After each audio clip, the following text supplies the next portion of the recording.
अस्सलाम वालेकुम स्टूडेंट्स, मैं आपको अपने यूट्यूब चैनल पे वेलकम करती हूँ। मुझे उम्मीद है कि आप सब लोग खैरियत से होंगे। अगर आप इस चैनल पे न्यू है और फर्स्ट टाइम मेरी वीडियो देख लें तो काइंडली मेरी वीडियो को लाइक ज़रूर कीजिएगा और चैनल को सब्सक्राइब कर लीजिएगा, ताकि इस चैनल पे बनने वाली क्लास 6-7 की जो मैथ की न्यू वीडियोस होंगी उनका लिंक आप उनकी नोटिफिकेशन आपको टाइमली मिलती रहे। ठीक है, तो स्टूडेंट्स आज की इस वीडियो में हम लोग अपनी चैप्टर नंबर 1 की रिव्यू एक्सरसाइज नंबर 1 को सॉल्व करेंगे, जो कि आपकी बुक के पेज नंबर 23 पे गिवन है। यहाँ पर फर्स्ट क्वेश्चन हमारे पास है, in circle the correct option for the following statement. यहाँ तो choose the best answer, question answers given है।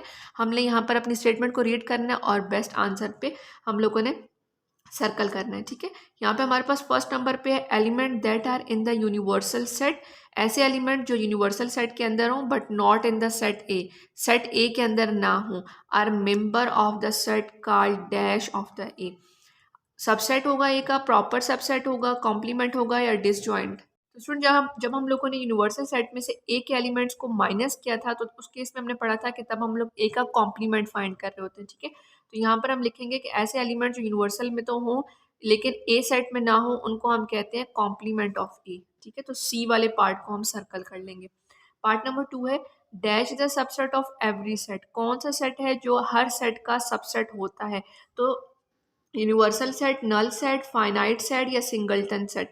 नल सेट जो है वो हर सेट के सबसेट का पार्ट होता है, तो हम यहाँ से नल सेट को सर्कल करेंगे। यूनिवर्सल सेट भी नहीं है, फाइनाइट भी और नहीं है, और सिंगलटन भी नहीं है। ठीक है, common elements of two sets A and B are denoted by. ऐसे एलिमेंट जो दोनों सेट्स में कॉमन हों तो कैसे डिनोट करते हैं? ए यूनियन बी। यूनियन में तो सारे एलिमेंट्स आ जाते हैं। A intersection B, yes intersection में हम कहते हैं सिर्फ वो नंबर आए जो दोनों में सेम है। A is a subset of B और ये है A is not a subset of B. Subset तो वो होते हैं जिसमें किसी ग्रेटर सेट के कुछ वैल्यूज दूसरे सेट में आ रही हो। ठीक है, और यहाँ पे हमें कहा है कॉमन एलिमेंट्स, तो कॉमन एलिमेंट इंटरसेक्शन के केस में हम फाइंड करते हैं। बी वाले ऑप्शन को सर्कल कर लेंगे। पार्ट नंबर 4 है, dash express the idea includes और कंटेन। कौन सा इसमें से आइडिया जिसमें हम लोग इंक्लूड्स और कंटेन कहते हैं? तो ये कंटेन का सिंबल है। ठीक है, और इस वाले पार्ट को हम लोग जो है वो सर्कल कर लेंगे कि हम लोग कहते हैं ए कंटेन्स बी, यानी कि ए कंटेन कर रहा है कुछ वैल्यूज ऑफ बी को। ये वाला सिंबल है सबसेट के लिए, ये है नॉट कंटेन और ये सिंबल है नॉट सबसेट। ठीक है, चूंकि हमें अपना ये स्टेटमेंट कह रही है कि आपने कंटेन और इंक्लूड वाले सिंबल को शो करना है, तो कंटेन और इंक्लूड वाला सिंबल ये है, ये सिंबल सबसेट का है। The set of elements which are in A और इन बी। ऐसे सेट ऑफ एलिमेंट्स जो सेट ए और सेट बी में हो और in both A and B is called. ऐसे एलिमेंट जो ए सेट में भी हो और बी में भी हो या दोनों में हो, उसको हम क्या कहते हैं? यूनियन, इंटरसेक्शन, कॉम्प्लीमेंट या सबसेट। यूनियन के केस में ए और बी की दोनों सब की वैल्यूज इकट्ठी आ जाती हैं। ठीक है, इंटरसेक्शन में दोनों की सिर्फ कॉमन वैल्यूज आती हैं। कॉम्प्लीमेंट में एक सेट की वैल्यूज यूनिवर्सल सेट से पूरी माइनस कर दी जाती हैं। और सब सेट क्या होता है? किसी बिगर सेट की कुछ वैल्यूज से बना हुआ सेट। लेकिन वो कह रहे हैं कि set of element which are A और बी और बोथ इन द वैल्यूज, यानी कि ए और बी दोनों की वैल्यूज आ रही हो, तो वो सिर्फ और सिर्फ यूनियन सेट में होता है। ठीक है, जिसमें हम लोग यूनियन सेट की वजह से सारी वैल्यूज लिखते हैं, लेकिन जो कॉमन होती हैं जिसको उनको जस्ट वन टाइम लिखते हैं। ठीक है, तो हम इस ए पार्ट को सर्कल कर लेंगे। पार्ट नंबर हमारे पास 6 है, it is given that A is equal to this values and B is equal to this values. ठीक है, ए के में कुछ अल्फ़ाबेट्स हैं, बी की वैल्यूज में कुछ अल्फ़ाबेट्स हैं। Then A intersection B. अब ए इंटरसेक्शन बी क्या मतलब है? कि ए और बी में जो वैल्यूज कॉमन है, तो देखिए आपको कौन सी वैल्यूज कॉमन नजर आ रही है? H and P. ठीक है, तो जो ए इंटरसेक्शन बी का जो सेट बनेगा उसमें हमारे पास दो एलिमेंट्स आ जाएंगे, एच और पी। तो यहाँ पर देखिए एच और पी किन में है? लास्ट वाला ऑप्शन, डी ऑप्शन। ठीक है, तो हम इसको सर्कल कर लेंगे। ठीक है, उसके बाद स्टूडेंट्स हमारे पास 7 पार्ट है, union of a set A with its self is. Union अगर हम लें सेट ए के साथ तो क्या बनेगा? सेट ए बनेगा, यूनिवर्सल सेट बन जाएगा, एम्प्टी सेट बन जाएगा, एक खाली सेट बन जाएगा, या नन ऑफ द अबव का मतलब है इनमें से कोई भी नहीं है। अगर आप यूनियन ले ए सेट का उस ए सेट के साथ ही, लाइक फॉर एग्जांपल अगर आप ए यूनियन ए करें तो आपका आंसर क्या होगा? ए सेट इटसेल्फ आ जाएगा। ठीक है, जो सेम है वो नहीं आएंगी, मतलब एक दफ़ा आएंगी और बाकी सारी वैल्यूज आ जाएंगी, तो ए सेट इटसेल्फ बन जाएगा। स्टूडेंट हमारे पास ए पार्ट है, intersection of set A with an empty set is. अब क्या हम लोग सेट ए का इंटरसेक्शन ले किसी एम्प्टी सेट के साथ, सेट ए में कोई वैल्यूज होंगी और एम्प्टी सेट मीन्स कि खाली सेट होगा, इंटरसेक्शन लेंगे तो हमारे पास क्या आंसर आएगा, एम्प्टी सेट आएगा। क्यों?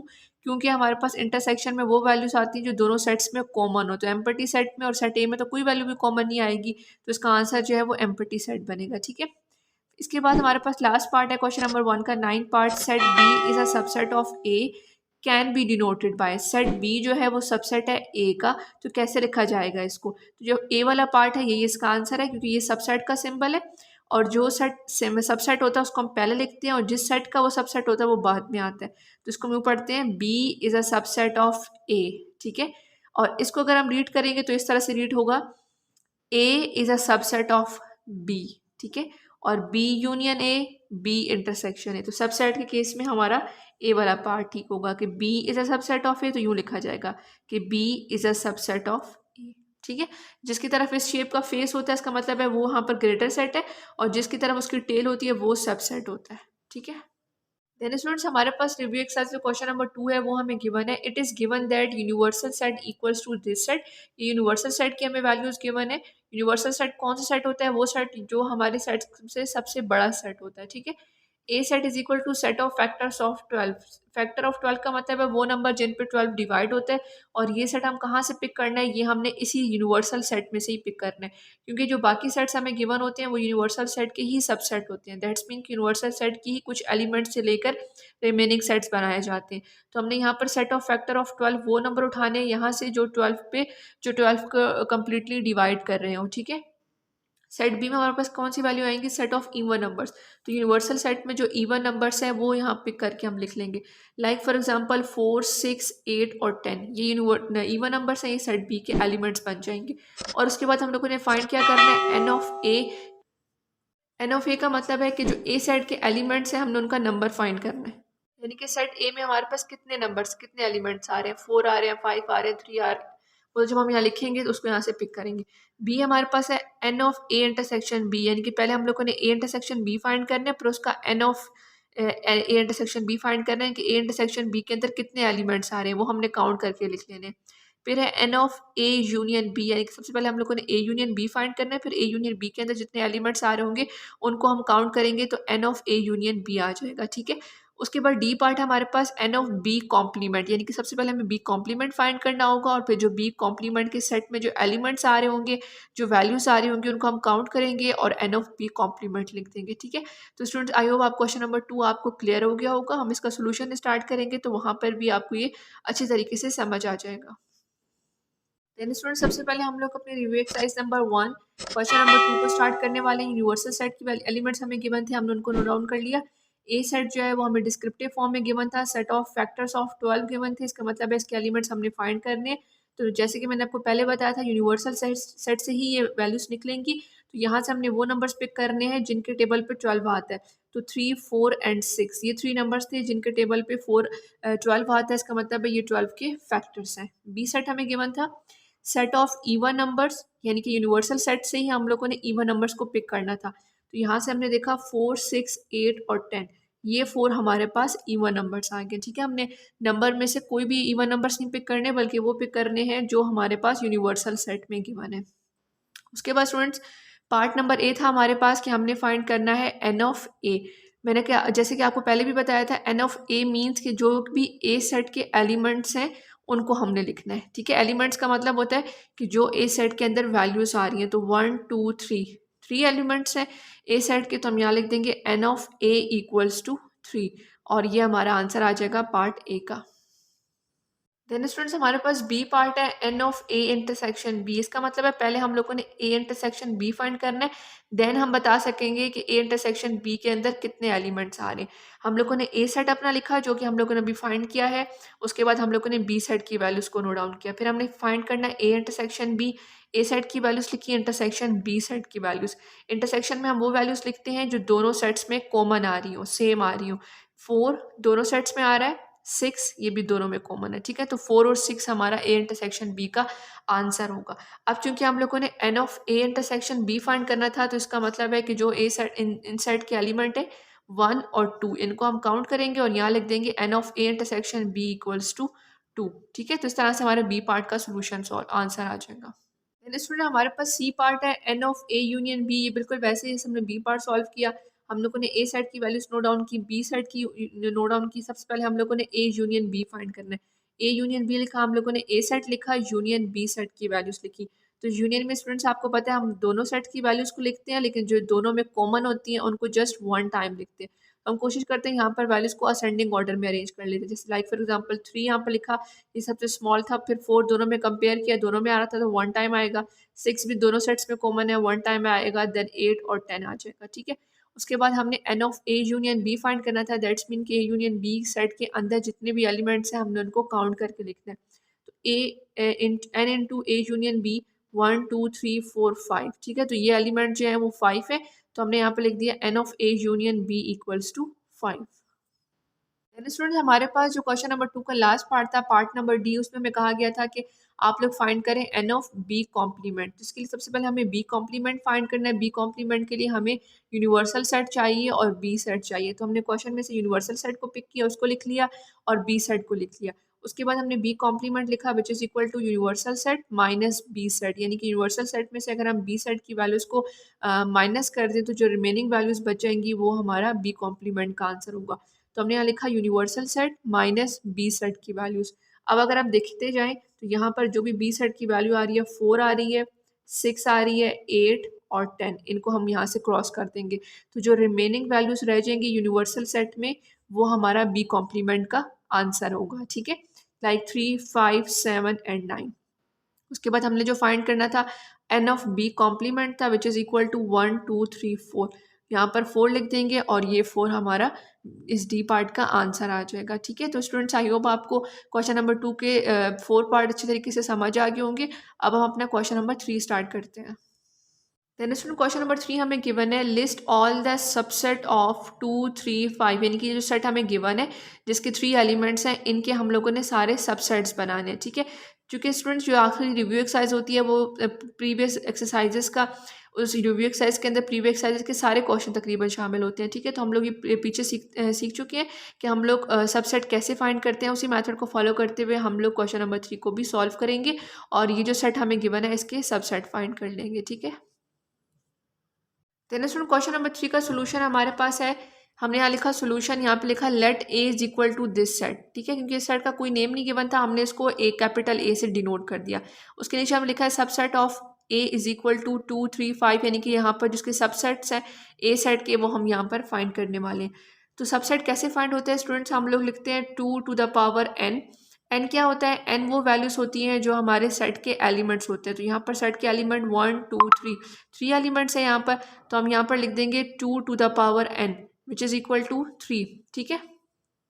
अब हम क्या करते हैं, वही जो नंबर आया होता है सेट ऑफ एलिमेंट्स को 2 की पावर बना देते हैं उसको, ठीक है। ये डिफरेंट हो सकते हैं, डिपेंड करते हैं जो भी हमें सेट के एलिमेंट्स गिवन होंगे। 2 टू द पावर 3 का मतलब है 2 जो है वो 3 टाइम मल्टीप्लाई हो रहा है, 2 multiply by 2 multiply by 2 which is equal to 8। इस स्टेप को करने का हमें क्या फ़ायदा होता है, इससे हमें ये पता चल जाता है प्रीवियसली कि इस सेट के जो कि हमें गिवन है इसके टोटल कितने सबसेट बन सकते हैं। सबसेट का मतलब होता है गिवन सेट के मजीद आप लोगों ने छोटे छोटे सेट्स बनाने हैं डिफरेंट एलिमेंट्स की, ठीक है। इन्हीं एलिमेंट्स को लेकर उसके सेट बनाने हैं हम लोगों ने, लेकिन वो कितने बनेंगे ये हमें इस स्टेप से पता चलता है कि हम 2 की पावर वो लिखते हैं जो यहाँ पर नंबर ऑफ एलिमेंट सेट में गिवन होते हैं, उनको आपस में मल्टीप्लाई करते हैं तो हमारे पास आ जाता है कि हम लोगों ने इतने नंबर ऑफ सबसेट बनाने। इससे क्या होता है कि जब हम सबसेट बना रहे होते हैं साथ साथ काउंट कर सकते हैं कि कहीं कोई सबसेट हमसे मिस तो नहीं हो गया, ठीक है। तो स्टूडेंट सबसे पहला सबसेट होता है एम्प्टी सेट, कोमा से हम उसको सेपरेट करते हैं। देन उसके बाद जितनी भी हमें सेट के अंदर वैल्यूज गिवन होती है उनको हम वन टाइम लिखते हैं सेपरेटली, ठीक है, जितने भी एलिमेंट्स गिवन। फिर 2 2 के पेयर्स बनाते हैं। लाइक फॉर एग्जांपल यहाँ पर हमने 2 3 का पेयर बनाया, फिर 2 5 का पेयर बनाया और फिर 3 5 का पेयर बनाया। स्टूडेंट्स आप लोगों ने इस बात का ध्यान रखना है कि आपने किसी भी वैल्यू को रिपीट नहीं करना। जैसे कि 2 3 एक दफ़ा आ चुका है तो 3 2 आप दोबारा से नहीं बनाएंगे सेट को, ठीक है। पहले खाली एम्प्टी सेट, फिर सिंगल वैल्यूज़ का सेट, फिर डबल वैल्यूज़ का सेट। अगर डबल डबल वैल्यूज हम सेट बना लेते हैं फिर लास्ट में वो जो सेट हमें गिवन होता है वो इट्सेल्फ भी आ जाता है, ठीक है। तब अगर आप इन सबको काउंट करें 1 2 3 4 5 6 7 एंड 8, ठीक है। तो टोटल हमारे पास 8 सबसेट बन गए हैं।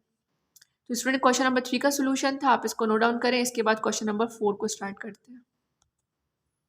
देन स्टूडेंट क्वेश्चन नंबर 4 हमें गिवन है it is given that capital F is equal to this, G is equal to this, H is equal to this and J is equal to this. यहाँ पे हमें 4 sets given है F G H और J के नाम से, ठीक है। ए पार्ट हमें फाइंड करना है लिस्ट। लिस्ट क्या करना है, यानी कि जी इंटरसेक्शन एच फाइंड करना है, और सेकंड पार्ट में हमने क्या करना है, एफ यूनियन एच फाइंड करना है। ए पार्ट में हमने ये फाइंड करना है, बी पार्ट में हमने क्या फाइंड करना है, J is a subset of two of the sets.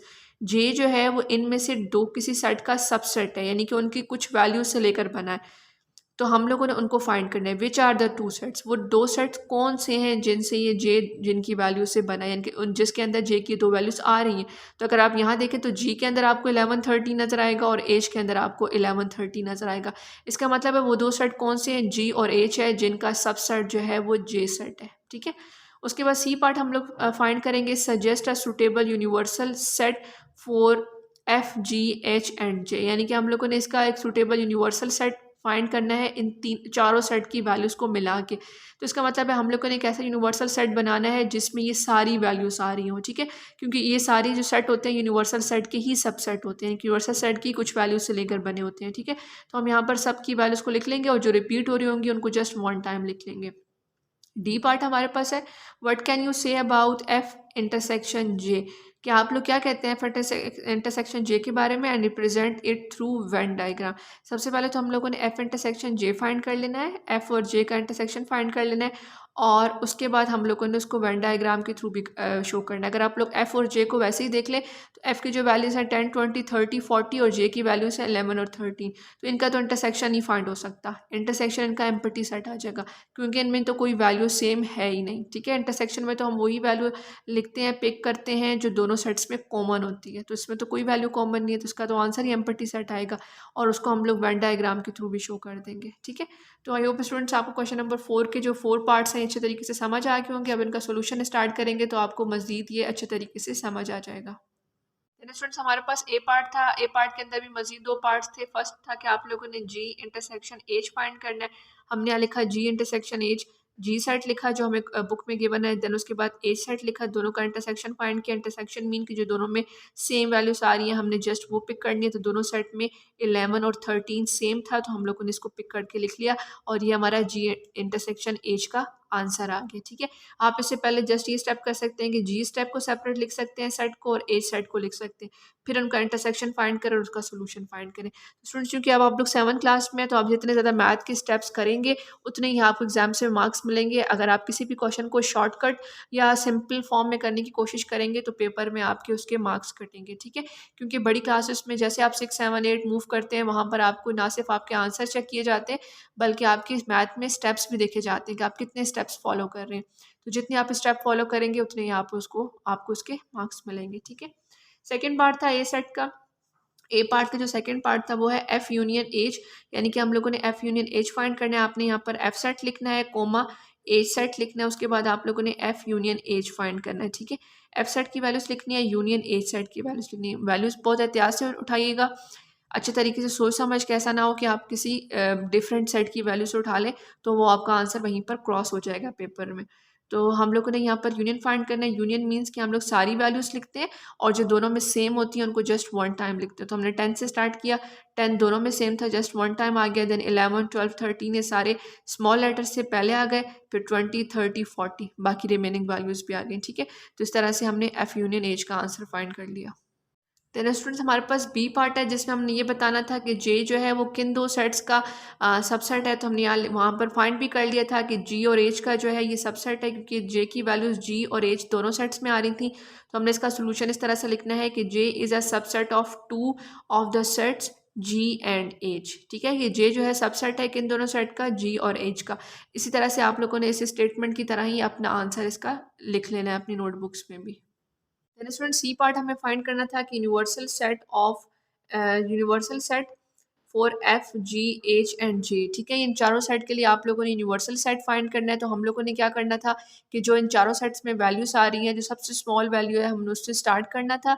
10 11 12 13 और जितनी भी इन वैल्यूज आ रही हैं वो सारी हम लोगों ने डॉटेड कर दी, यानी कि इन सेट्स में आने वाली वैल्यू इसी सेट में आ रही होंगी, इसके अलावा नहीं आ रही होंगी। ठीक है, तो वो सेट, और लास्ट में जो सबसे कैपिटल वैल्यू 40, यानी कि हम कह रहे हैं कि इनके दरमियान में जितनी भी वैल्यूज़ इन चारों सेट्स में आ रही हैं वो सारी इंक्लूडेड है 10 से लेकर 40 तक, ठीक है। तो इनको मिला के यूनिवर्सल सेट बन जाएगा। यूनिवर्सल सेट को हमने यू से डिनोट किया है, आप चाहें तो उसको ई से भी डिनोट कर सकते हैं जैसे कि बुक्स में आपके गिवन है, या फिर आप यू से भी कर सकते हैं। बेसिकली हम यूनिवर्सल सेट को हमेशा यू से डिनोट कर रहे होते हैं ताकि वो बाय नेम बता रहा होता है कि ये यूनिवर्सल सेट है, ठीक है। उसके बाद स्टूडेंट डी पार्ट में आए तो हम वहाँ पर हमें गिवन है कि एफ इंटरसेक्शन जे, यानी कि हम लोगों ने इन दोनों का इंटरसेक्शन फाइंड करना और उसके बाद उसको वेन डायग्राम के भी थ्रू शो करना है। तो जैसे कि हमने पहले इसको अंडरस्टैंड कर लिया था कि दोनों सेट में यानी कि एफ सेट इंटरसेक्शन जे सेट, दोनों सेट में कोई भी वैल्यू सेम नहीं है तो ये हमारे पास एम्प्टी सेट आ जाएगा, ठीक है, क्योंकि कोई भी वैल्यूज इनके अंदर सेम नहीं है। उसके बाद जब हम इनका वेन डायग्राम शो करेंगे तो हम लोगों ने इस तरह से एक स्क्वायर बना लेना है, दो सर्कल्स बनाने हैं। एक सेट में हमारे पास एफ सेट की वैल्यूज आएंगी और एक में जे सेट की वैल्यूज आ जाएंगी। और देखिए जहाँ पर ये दोनों आपस में एक दूसरे को कोलैप करते हैं, ओवरलैप करते हैं, यहाँ पर हम वो वैल्यूज लिखते थे जो इंटरसेक्शन यानी कि कॉमन वैल्यूज आती थी। चूँकि यहाँ पर कोई कॉमन वैल्यू नहीं है तो हमने एफ सेट की वैल्यूज़ इसके अंदर लिख ली और जे सेट की वैल्यूज़ इसके अंदर लिख दी, और जो यहाँ पर दोनों का कोलैब कर रहा होता है दरमियान में जो इक्वल सेम जो सेट वैल्यूज़ लिखने की जगह होती है उसको हमने एम्प्टी छोड़ देना है, ठीक है। तो इस तरह से हम वेन डायग्राम के थ्रू भी बता सकते हैं कि इन दोनों सेट्स में कोई भी वैल्यू जो है वो ओवरलैप नहीं हो रही है, यहाँ पर ये वाली प्लेस जो है वो एम्प्टी है, ठीक है। देन स्टूडेंट क्वेश्चन नंबर 5 हमें गिवन है universal set equals to this. Universal set की वैल्यू गिवन है A is equal to this. A set हमें गिवन है B is equal to odd numbers between 2 and 8, ठीक है। 2 और 8 के दरमियान में जो ऑड नंबर्स है हमने वो लिखने हैं, हमने सिर्फ वही पिक करने हैं जो यहाँ पर यूनिवर्सल सेट में गिवन है। Similarly square numbers less than 10, 10 से छोटे जो स्क्वायर नंबर्स हैं यूनिवर्सल सेट के अंदर हमने उनको पिक कर लेना। स्क्वायर मीन्स जो लाइक 2 2 ज़ा 4, 3 3 ज़ा 9, इस तरह के जो दो दो नंबर से मिलके बनते हैं ना उनको हम स्क्वायर वैल्यूज़ कहते हैं, ठीक है। तो वो भी हमने लेस देन 10 पिक करना है लेकिन यहीं से पिक करने।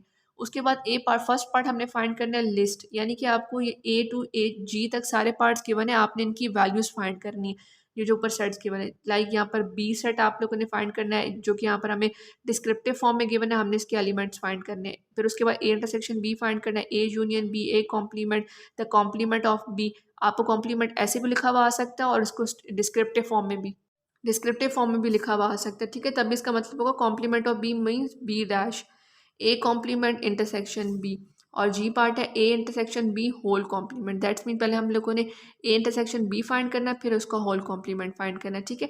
फर्स्ट वाले पार्ट में हमें ए टू जी तक सारे अपनी ये वाली वैल्यू सॉल्व करनी है, ये बहुत ईजी है, हम लोग कई बार इसकी प्रैक्टिस कर चुके हैं। उसके बाद हमारे पास सेकेंड पार्ट है list the intersection of B and C, यानी कि आप लोगों ने बी इंटरसेक्शन सी फाइंड करना है। थर्ड पार्ट में list the union of A and C, A और सी का यूनियन फाइंड करना है। Write down n of C, यानी कि जो एन के एलिमेंट्स हैं हम लोगों ने काउंट करके जस्ट उनको लिख लेना है। Find n of A union C, यानी कि हम लोगों ने सबसे पहले ए यूनियन सी फाइंड करना है और फिर ए यूनियन सी के जो एलिमेंट्स हैं उनको हम लोगों ने काउंट करके लिख लेना है। सिक्स पार्ट होगा find n of B complement, हम लोगों ने पहले बी कॉम्प्लीमेंट फाइंड करना है और उसके एलिमेंट्स को हमने काउंट करके n of B complement find कर लेना। ये सारे वो पार्ट है जो हम लोग ऊपर क्वेश्चन नंबर 2 3 4 में करते आए हैं, ठीक है। तो ये बस सारा यहाँ पर दोबारा से एक दफ़ा रिवाइज हो रहा है। अब इसका सोल्यूशन स्टार्ट करते हैं ताकि आपको ये सारे पॉइंट्स क्लियर हो जाएं। चलिए स्टूडेंट हम क्वेश्चन नंबर 5 का सोल्यूशन स्टार्ट करें। सबसे पहले हम यूनिवर्सल सेट गिवन है हमने उसको लिख लिया, ए सेट के एलिमेंट्स गिवन थे हमने उसको नोट डाउन कर लिया। बी सेट हमें डिस्क्रिप्टिव फॉर्म में गिवन है, दैट्स मीन किसके एलिमेंट हमने फाइंड करने हैं। ऑड नंबर्स बिटवीन 2 एंड 8, अगर हम यूनिवर्सल सेट में देखें ऐसे नंबर ऑड नंबर्स 2 और 8 के दरमियान में, तो वो ऑड नंबर हमारे पास है 3 5 एंड 7, ठीक है। 8 से आगे हमने नहीं जाना, 8 से बिलो हमने फाइंड करने, तो वो 3 5 एंड 7 आते हैं, तो बी के हमने यहाँ एलिमेंट लिख लिए। इसी तरह से हमने सी के एलिमेंट्स फाइंड कर लेने। स्क्वायर नंबर्स लेस दैन 10, 10 से छोटे स्क्वायर नंबर्स यहाँ पर अगर हम देखें तो 2 2 ज़ा 4, 3 3 ज़ा 9, ठीक है। सिर्फ यही हमें मिल रहे हैं जो दो पेयर से मिलके बन रहे हैं, जैसे कि 2 2 ज़ा 3 3 ज़ा 4 4 ज़ा, इस तरह से, ठीक है। तो यहाँ पर हमें 2 नंबर्स मिले हैं 4 एंड 9, तो इसको हम लोग यहाँ पर नोट डाउन कर लेंगे। इस तरह से हम लोगों ने बी और सी के जो एलिमेंट्स हैं वो फाइंड कर लिए, उसके सेट के एलिमेंट्स, ठीक है, जो कि डिस्क्रिप्टिव फॉर्म में थे, हम लोगों ने उनको फाइंड कर लिया। उसके बाद ए सेट हमने फाइंड करना। अब जो पार्ट 1 था उसमें हमें ए टू जी तक डिफरेंट पार्ट्स के वन है, हमने 1 बाय 1 को सॉल्व करना है। ए पार्ट है कि आप लोगों ने बी सेट फाइंड करना है, जो कि हम ऊपर कर चुके हैं।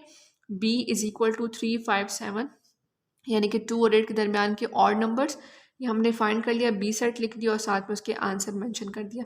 पार्ट नंबर बी हमें है कि आप लोग फाइंड करें ए इंटरसेक्शन बी। हमने यहाँ लिखा ए इंटरसेक्शन बी, ए की वैल्यू इंटरसेक्शन बी की वैल्यू। इंटरसेक्शन में हम वो वैल्यू पिक करते हैं जो दोनों सेट्स में सेम हो। तो यहाँ पर जो सेम वैल्यू वो 5 है, हम अपने सेट में लिख देंगे और इसके साथ ही यहाँ पर आंसर मैंशन कर देंगे। ठीक है, इसके साथ ही स्टूडेंट्स हम आगे मूव करते हैं। हमारा सी पार्ट हमें गिवन था कि आप लोग फाइंड करें ए यूनियन बी। तो हमने यहाँ पर ए सेट लिखा, A union B equals to A set union B set की वैल्यूज़। ठीक है, यूनियन मीन्स कि हम लोगों ने सारी वैल्यूज़ लिखनी है, लेकिन जो दोनों सेट्स में कॉमन है वो जस्ट वन टाइम आएगी। तो यहाँ से स्टार्ट करेंगे, 3 सबसे छोटा है, 3 आ जाएगा, फिर 4 आ जाएगा, देन 5 देखें तो दोनों में 5 आ जाएगा, 6 यहाँ पर ये आ जाएगा और यहाँ से 7 आ जाएगा। ठीक है, तो आप लोग कोशिश करें कोई असेंडिंग ऑर्डर में अरेंज कर लें और दोनों सेट की वैल्यूज़ को आप कवर कर लें। ठीक है, तो ये हमारे यहाँ पर सी पार्ट कंप्लीट हो गया। देन स्टूडेंट डी पार्ट हमें गिवन है कि आप लोग इसमें फाइंड करें ए कॉम्प्लीमेंट। ठीक है, A complement means universal set minus A set, जो ओरिजिनल ए सेट है। ठीक है, उसको यूनिवर्सल सेट से माइनस करेंगे। हमने यहाँ पर यूनिवर्सल सेट की वैल्यूज नोट डाउन कर ली जो कि हमें क्वेश्चन में गिवन थी, माइनस ए सेट की ओरिजिनल वैल्यूज। अब हम लोग यूनिवर्सल सेट में से ए वाली सेट की वैल्यूज को क्रॉस कर देंगे, लाइक 4, 5 एंड 6। ठीक है, ये 3 वैल्यूज कट डाउन हो जाएंगी ए सेट की और जो रिमेनिंग रह जाएंगी 3, 7, 8 और 9, तो ये वैल्यूज आ जाएंगी ए कॉम्प्लीमेंट की। ठीक है, और इसके साथ ही हम आंसर मेंशन कर देंगे। उसके बाद स्टूडेंट्स आगे चलें, ई पार्ट हमें गिवन था कि आप लोग फाइंड करें द कॉम्प्लीमेंट ऑफ बी। ठीक है, यानी कि आप लोगों ने यहाँ पर बी का कॉम्प्लीमेंट फाइंड करना है। बी कॉम्प्लीमेंट मीन्स कि बी डैश इस तरह से। ठीक है, हम लिखा B complement equal to universal set minus B set. क्या यहाँ पर अगर हम यूनिवर्सल सेट में से बी सेट की वैल्यूज माइनस कर दें तो हमारे पास बी कॉम्प्लीमेंट आ जाएगा। यूनिवर्सल सेट की वैल्यूज लिखी माइनस बी सेट की वैल्यूज लिखी। बी सेट की वैल्यूज हैं 3, 5 एंड 7। ठीक है, इसको हम यूनिवर्सल सेट से काट देंगे, रिमेनिंग रह जाएगा 4, 6, 8 और 9। तो ये आंसर आ जाएगा बी कॉम्प्लीमेंट का। ठीक है, बहुत ईजी है और चूंकि हमें फाइंड करते हुए आए इसलिए हमें हमारे कॉन्सेप्ट इसमें क्लियर है। ठीक है, उसके बाद स्टूडेंट्स एफ पार्ट आ जाएगा हमारे पास। एफ पार्ट हमें गिवन है ए कॉम्प्लीमेंट इंटरसेक्शन बी। अब यहाँ पर चूंकि ब्रैकेट नहीं है तो उसका मतलब है सबसे पहले हमें ए कॉम्प्लीमेंट फाइंड करना है। ए कॉम्प्लीमेंट फाइंड करेंगे universal set minus A set. Universal set की वैल्यूज लिखी माइनस ए सेट की वैल्यूज लिखी। यूनिवर्सल सेट में से ए सेट की वैल्यूज को माइनस कर दिया 4, 5, 6 को। ठीक है, रिमेनिंग क्या रह गया हमारे पास 3, 7, 8 और 9। ठीक है, यहाँ से जो रिमेनिंग वैल्यूज रह गई। अब चूंकि ए कॉम्प्लीमेंट हमारे पास आ चुका है, इसको यूज़ करेंगे और बी सेट की ओरिजिनल वैल्यूज को यूज़ करेंगे और इनका इंटरसेक्शन फाइंड कर लेंगे। अब ए कॉम्प्लीमेंट कौन सा सेट आएगा, ये। अब ये सेट नहीं आएगा ए सेट, ए कॉम्प्लीमेंट ये जो हमने फाइंड किया वो आएगा 3, 7, 8, 9। इंटरसेक्शन उसके साथ बी सेट। बी सेट की वैल्यूज हमें गिवन है, हम लोगों ने यहाँ पर लिख ली। अब इंटरसेक्शन मीन जो दोनों में सेम वैल्यूज है, जस्ट हमने वो पिक करनी है। तो यहाँ से सेम वैल्यू 3 है और 7 है, तो 3 और 7 हमने लिख लिया। ये हमारा ए कॉम्प्लीमेंट इंटरसेक्शन बी का आंसर आ गया। ठीक है, देन स्टूडेंट हमारे पास इसी का जो लास्ट पार्ट है जी पार्ट, वो हमें गिवन है A intersection B whole complement. इसका मतलब है कि ब्रैकेट के बाहर कॉम्प्लीमेंट है, पहले हमने ब्रैकेट के अंदर की वैल्यू सॉल्व करनी है। तो हम फाइंड करेंगे ए इंटरसेक्शन बी। ए की वैल्यूज लिख लेनी है आपने, बी की वैल्यूज लिख लेनी है। अब आपको वो प्रोसेस बता रही है जिस तरह से आप लोगों ने अपने नोटबुक में लिखना है। ठीक है, जिस सेट की वैल्यूज फाइंड करेंगे पहले उन सेट्स को अपने पास लिख लेंगे। हर बार बुक पे नहीं देखेंगे, हर बार पेपर्स में से उसको उतार लेंगे, नोट डाउन कर लेंगे। बार बार पेपर्स की तरफ देखेंगे, बुक की तरफ देखेंगे तो मिस्टेक हो सकती है आपसे। ठीक है, तो आपने जो सेट आपने पार्ट में यूज़ करने है पहले उन सेट्स को नोट डाउन कर लेना है, फिर उसके बाद जो भी उसमें आपने मेथड अप्लाई करना है वो आपने फिर सॉल्व करना है उसको इस तरह से। A intersection B is equal to A set intersection B set की वैल्यूज। ठीक है, अब हमने इनका इंटरसेक्शन फाइंड करना है। इंटरसेक्शन मीन कि जो दोनों में सेम वैल्यू आ रही है। तो अगर हम दोनों साइड्स को कंपेयर करें तो ये हमें गिवन है आ जाएगा 5। ठीक है, दोनों में से 5 कॉमन है। उसके बाद हमने फाइंड क्या करना था, हमने तो फाइंड करना था A intersection B whole complement. इसका मतलब है यूनिवर्सल सेट में से हम लोगों ने ए इंटरसेक्शन बी की वैल्यू को अब माइनस करना है, जो कि हम फाइंड कर चुके हैं जिसका आंसर 5 आया। अब हमने लिखा universal set minus A intersection B. Universal set की वैल्यूज लिखी है, उसमें से माइनस किया 5। ठीक है, जो B A intersection B set की वैल्यू। अब हम लोगों ने यूनिवर्सल सेट में से इस वाले 5 को निकाल देना है जो कि ए इंटरसेक्शन बी सेट के जो आंसर था। तो जो रिमेनिंग वैल्यूज रह जाएंगी उनको हमने एज इट इज़ नीचे उतार लेना है और ये हमारे पास आंसर होगा A intersection B whole complement का। ठीक है, तो क्वेश्चन के हिसाब से आपने देखना है हमने क्या स्टेप करने हैं और कैसे करने हैं। तो स्टूडेंट्स के साथ ही हमारा जो क्वेश्चन नंबर 5 का पार्ट 1 था उसके सारे पार्ट्स कंप्लीट हो गए। अब हम उसका पार्ट नंबर 2 स्टार्ट करते हैं। स्टूडेंट पार्ट नंबर 2 हमें गिवन है list the intersection of B and C, यानी कि आप लोगों ने बी और सी का इंटरसेक्शन फाइंड करना है। तो हमने यहाँ लिख दिया बी इंटरसेक्शन सी। स्टेटमेंट में डिस्क्रिप्टिव फॉर्म में गिवन है, हम लोगों ने उसको मैथमेटिकल फॉर्म में लिखना है।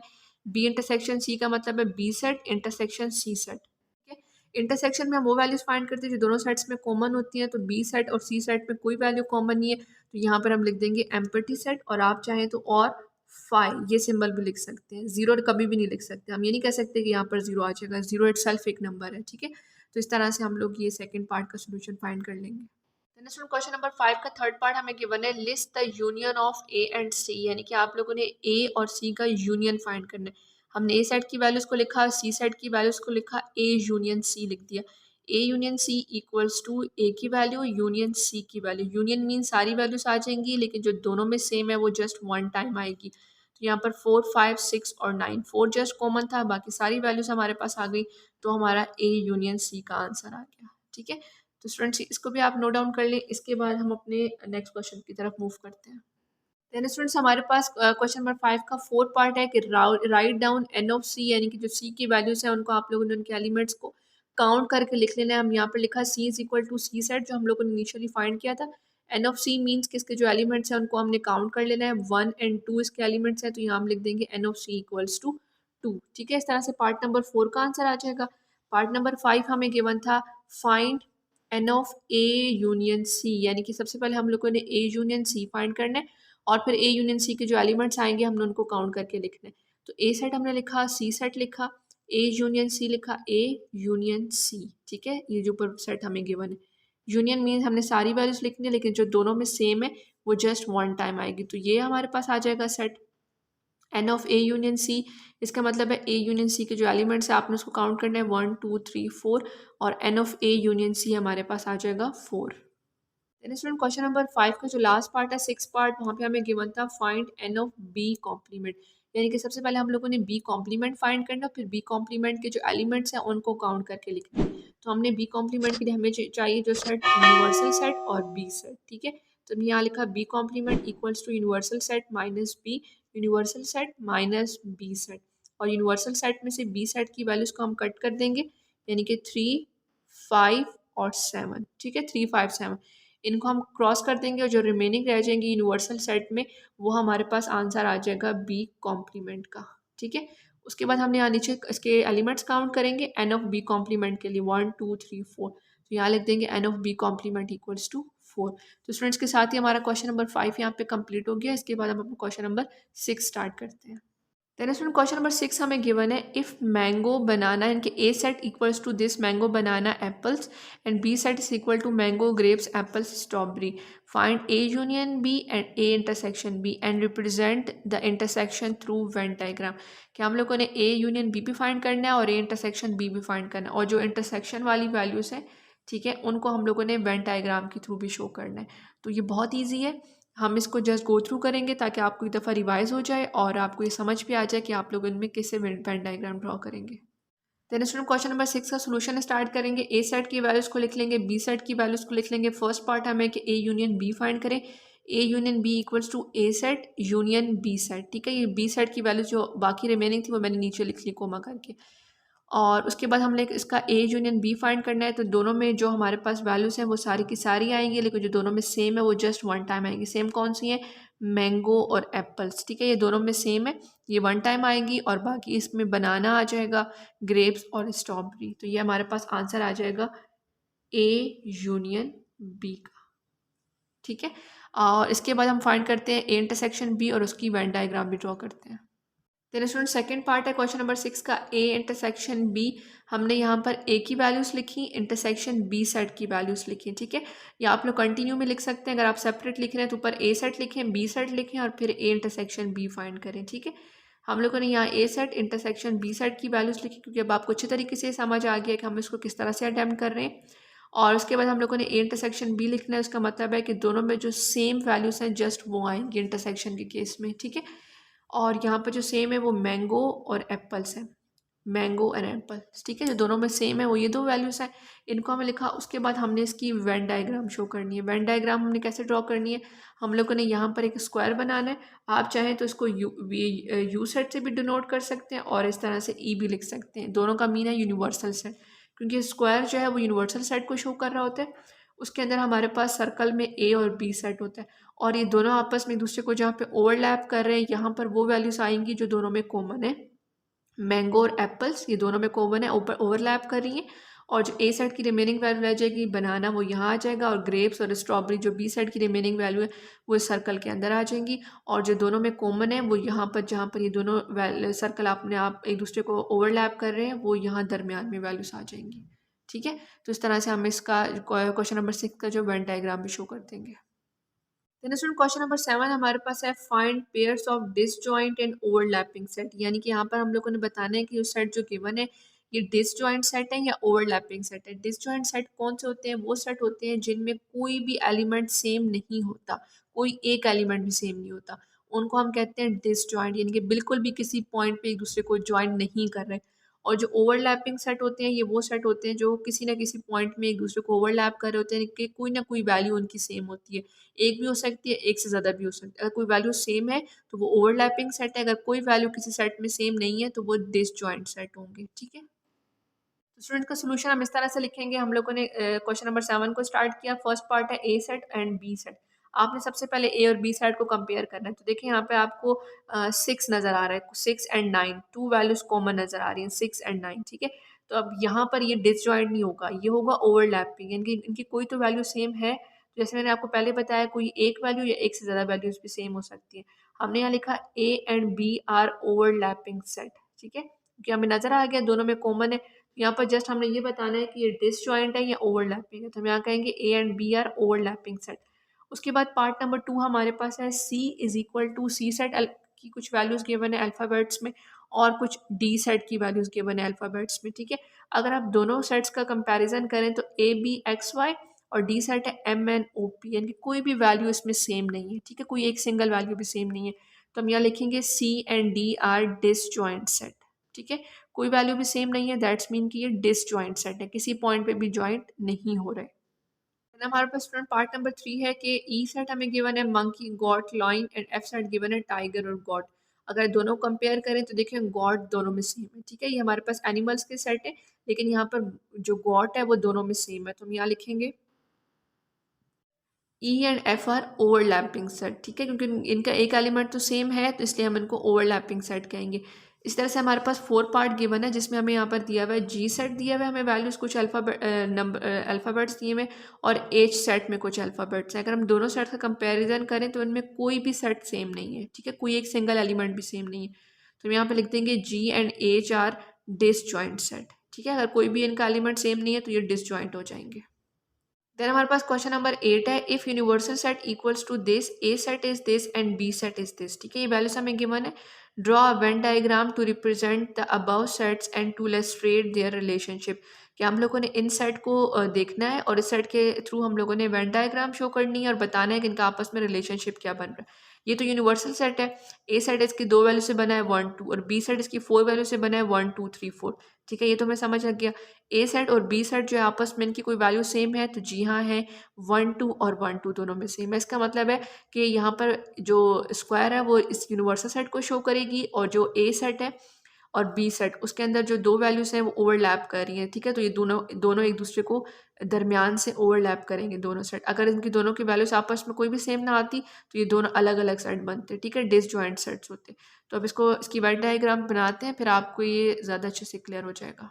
स्टूडेंट्स हम लोगों ने यहाँ पर 8 क्वेश्चन का सोल्यूशन स्टार्ट किया। हम लोग को यूनिवर्सल सेट की वैल्यूज लिखी, ए सेट की वैल्यूज लिखी, और उसके बाद बी सेट की वैल्यूज लिखी। ये वो वैल्यूज है जो हमें क्वेश्चन में गिवन है, और यहाँ पर जो हमने ड्रॉ करना है वो वेन डायग्राम ड्रॉ करनी है। हमने यहाँ लिखा, आप लोगों ने यहाँ ऊपर अच्छी से हेडिंग भी बना सकते हैं वेन डायग्राम की। और सबसे पहले हम लोग स्क्वायर ड्रॉ करना है, और स्क्वायर में हम लोग यहाँ लिख देंगे यूनिवर्सल सेट। ए सेट बनाएंगे और बी सेट बनाएंगे। सबसे पहले ए और बी सेट की वैल्यूज लिख लेंगे। जैसे कि मैंने आपको बताया 1 2 दोनों में सेम आ रहा है, तो ये यहाँ पर दरमियान में आएगा जहाँ पर ये दोनों सेट एक दूसरे को ओवरलैप करें। बी सेट की जो रिमेनिंग वैल्यू 3 4 इसके अंदर आ जाएगी।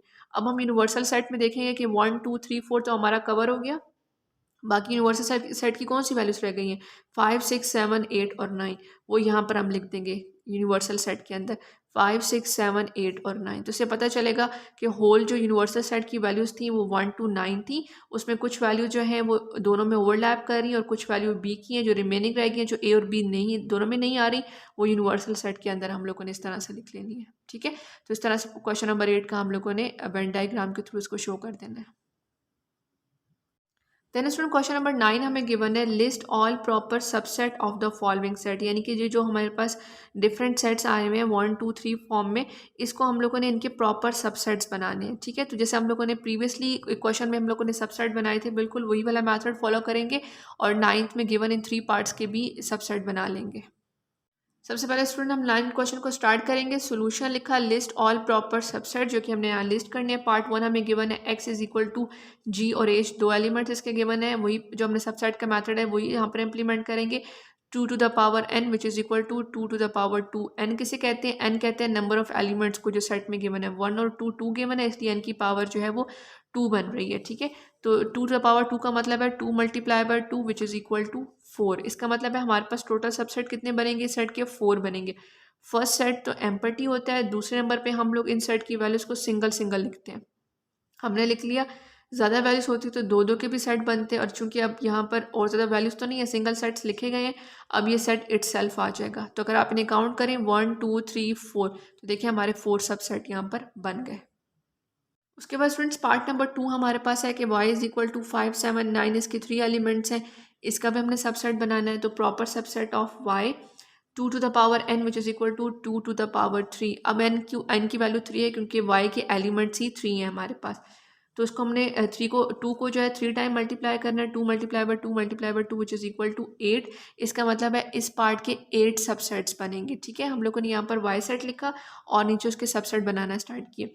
फर्स्ट सेट एम्पटी, आगे हम लोगों ने जितने भी एलिमेंट्स हैं उनको 1 टाइम सेपरेट ब्रैकेट्स में लिखना है। फिर अब देखिए 2 से ज़्यादा है, 3 है तो दो दो के पेयर्स बन सकते हैं। 2 5 7 आ जाएगा, फिर 5 9 आ जाएगा, फिर 7 9 आ जाएगा। जैसे कि मैंने आपको पहले भी बताया, आपने इनको रिपीट नहीं करना, और उसके बाद लास्ट में ये क्वेश्चन इटसेल्फ आ जाएगा। ठीक है, जो सेट हमें गिवन होता है वो इटसेल्फ आ जाता है। फिर हमने काउंट करना है 1 2 3 4 5 6 7 8। ठीक है, तो ये हमारे कंप्लीट 8 जो है वो सबसेट यहाँ पर बन गए हैं पार्ट नंबर 2 के। देन स्टूडेंट में पार्ट नंबर 3 गिवन है z is equal to Ali और अमान आमना। ठीक है, यहाँ पे हमें दो नेम्स गिवन है, अली और आमना, ये z सेट के एलिमेंट्स हैं। हमने हमने नीचे लिखा proper subset of z 2 to the power n which is equal to 2 to the power 2। जब भी आपने सबसेट बनाने हो किसी सेट के, आप लोगों ने ये वाला मैथड, ये स्टेप जरूर फॉलो करना है।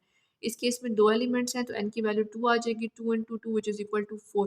इसका मतलब है इनके जो है कितने सबसेट बनेंगे, 4।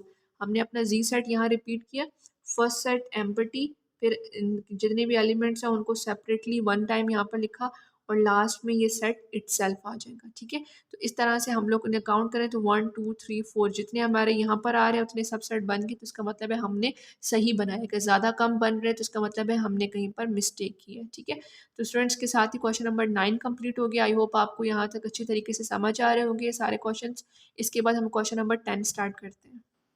देन स्टूडेंट क्वेश्चन नंबर 10 हमें गिवन है identify the following pairs as disjoint set, overlapping set और नाइदर। यानी कि आप लोगों ने इन सेट्स को देखना है और इनसे आइडेंटिफाई करना है कि ये सेट जो है वो डिसजॉइंट सेट है, ओवरलैपिंग सेट है, क्या है इनमें से। ठीक है, डिसजॉइंट जैसे हम लोग ऊपर करके आए हैं क्वेश्चन नंबर 7 में, वो सेट डिसजॉइंट होंगे जिनका कोई एलिमेंट भी सेम नहीं होगा, और वो सेट ओवरलैपिंग होंगे जिनका कोई ना कोई एलिमेंट, एक या एक से ज़्यादा एलिमेंट आपस में सेम होंगे दोनों सेट्स के, तो हम कहेंगे वो ओवरलैपिंग सेट है।